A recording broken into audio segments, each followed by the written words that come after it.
ही निरंतर प्रार्थना प्रारंभ ईश्वर साक्षात शपथ घेतो की कायद्याद्वारे स्थापित झाले आहे अशा भारतीय संविधानाबद्दल मी खरी श्रद्धा व निष्ठा बाळगेन. मी भारताची सार्वभौमता व एकात्मता उन्नत राखीन.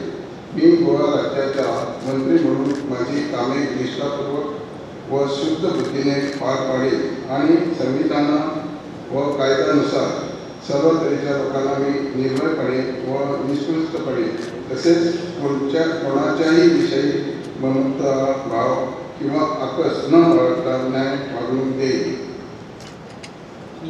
मी निरंतर रामनाथ भरणकर ईश्वर साक्ष शपथ देतो की गोवा राज्याचा मंत्री म्हणून माझ्या विचारात आणली जाईल किंवा मला ज्ञान होईल अशी कोणतीही बाब असा मंत्री म्हणून माझे काम यथायोग्य पार पाडण्यासाठी आवश्यक असेल ते केली करून एरवी मी कोणत्याही व्यक्तीला किंवा व्यक्तींना प्रत्यक्षपणे वा अप्रत्यक्षपणे कळवणार नाही किंवा त्यांच्याकडे उघड करणार नाही.